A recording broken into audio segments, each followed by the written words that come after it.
Welcome back. Reuters has this. U.S. officials say the Trump administration can use the military to go after Latin American drug gangs that have been designated as global terrorist organizations and has quietly ordered the Pentagon to prepare options for it. The order, signed by Trump, reportedly provides an official basis for direct military operations at sea and on foreign soil against cartels. This would likely mean in the Gulf of Mexico and potentially within Mexico itself. There's other South American countries that might be worth eyeballing as well. Mexican President Claudia Sheinbaum saying yesterday, flat out, I'll read one of her quotes. She's rejecting this idea plainly. She says, the United States is not going to come to Mexico with the military. We cooperate, we collaborate, but there is not going to be an invasion. That is ruled out, absolutely ruled out, she was quoted as saying yesterday. Hal Kempfer is still here, standing by. Hal, what are the chances of the U.S. performing military operations in Mexico?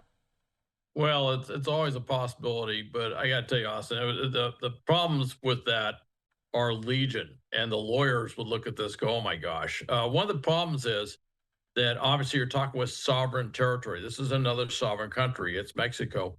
And the president of Mexico has made it very clear, no, U.S. troops are not welcome. Now, what I will tell you is that over the decades in the war on drugs, we have worked very closely with our Mexican counterparts. There are U.S. law enforcement that are permanently stationed down in Mexico working with their Mexican counterparts. We've done a lot of stuff with intelligence sharing.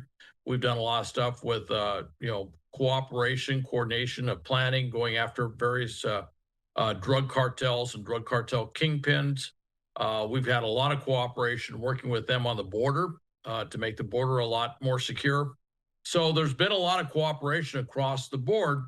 But if you talk about doing something where you're sending troops down there on special operations, well, you're starting to kind of hint at something that sounds like when we went after Osama bin Laden in Pakistan. Pakistan, an ally, if you will, a country we work with, but we didn't tell them that we were going in there to take out Osama bin Laden. And of course, the fear was that if we said that, the intelligence would get to bin Laden and he'd get moved and nothing would have happened.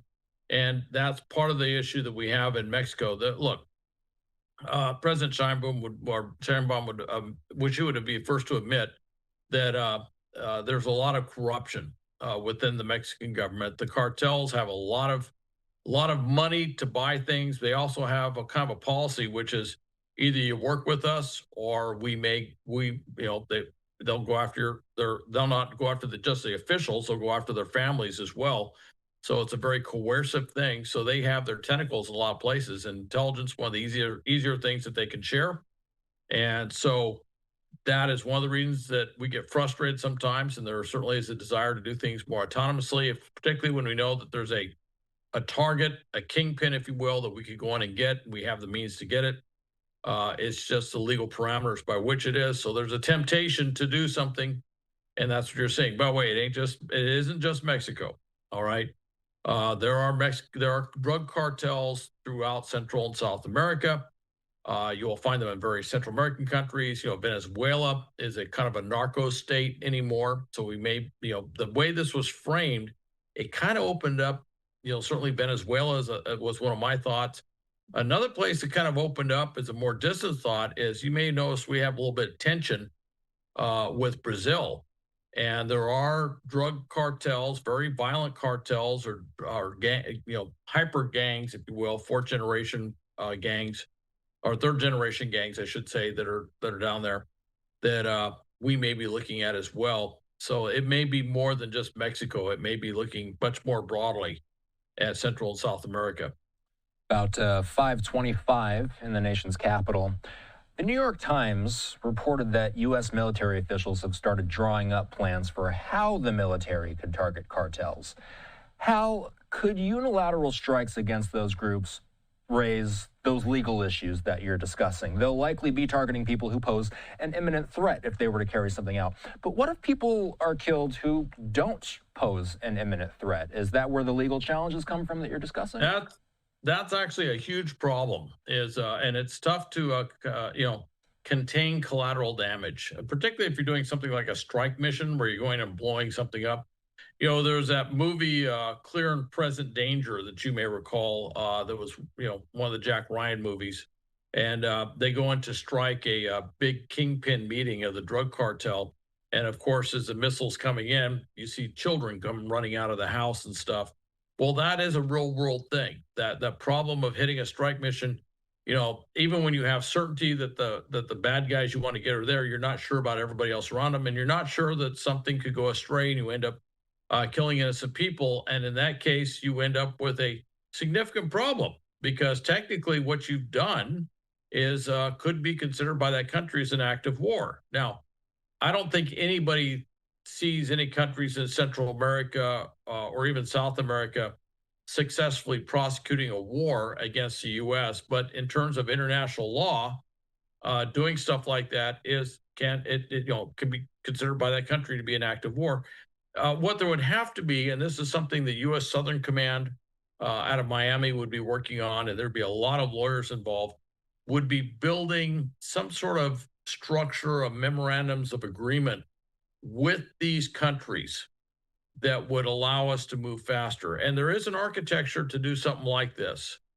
Joint Interagency Task Force South down in Key West, Florida, has been working with all of these countries for a very long time on intelligence sharing, intelligence collection, and coordinating missions to intercept drugs coming into the United States from all over Central, South America, the Caribbean, the whole thing, even out into the Pacific. So there is a model for this type of cooperation. It has not included things like doing strike missions, special operations missions, something like that. But if there was a legal framework in place, if we could, potentially containerize the information so that it wouldn't get leaked to potential folks in that country that could leak it then to the cartels themselves, if there was some framework, potentially something could be done. But all these respective leaders of these countries would all have to sign off on it. It's not something they would do at this level. It's something you have to do at the highest levels.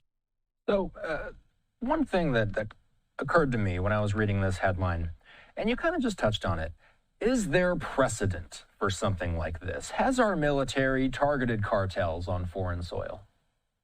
Well, we haven't targeted, not without some sort of host nation cooperation. All right. We've done a lot of things throughout Central and South America. And, I used to be stationed down in Panama, and we had military forces in Panama, and we were doing things all over Central and South America, and still we're very active in the region, but it's done with cooperation with those host nations. This alludes to doing something that would be simply a U.S. operation, if you will, us using our forces and capabilities. And if it does it without the host nation's acquiescence, then that could be considered a hostile act. It could be considered an act of war. And so therefore, they're going to have to go in. If we're going to do this, we're going to have to get a lot of host nation agreement up front that allows for some ability to coordinate these actions without compromising whatever the plans are. And that will be very difficult. And of course, that would be a desired end state by many to say, look, we can go in there. We see where this, this leader of this Mexican drug cartel is located, and that we could coordinate something even with our Mexican counterparts, for example. We could coordinate something without tipping our hand that this thing is underway. That is theoretically possible. It would be a huge jump in what we're doing now. But I will say this.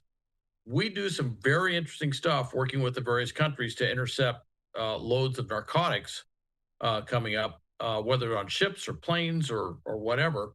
And we've been very successful in that across the board. And that's a huge change from where we were, say, in the late 80s and early 90s. And so we there is a framework for that to be done. This is a different sort of thing. I should mention, though, the political factor is pretty big. The U.S. has done things. This is our sphere of influence, so to speak.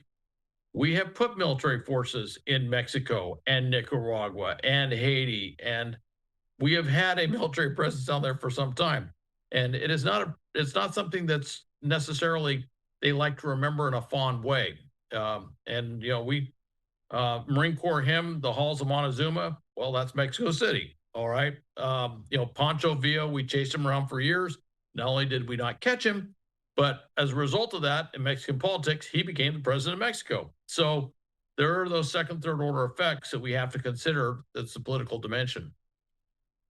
As soon as this story came out, I was being asked by viewers about this one. This is something that a lot of people are interested in, and it's something that we're going to be tracking closely in the days, weeks, and months ahead. Hal is going to stand by for one more segment. We, of course, watched yesterday this moment as we saw the leaders of Armenia and Azerbaijan shaking hands, Trump wrapping his hands around their hands as well. We're going to be discussing the peace deal that was signed, the implications of it, and much more. Hal sticking by with us for another segment. We're back in 2 minutes.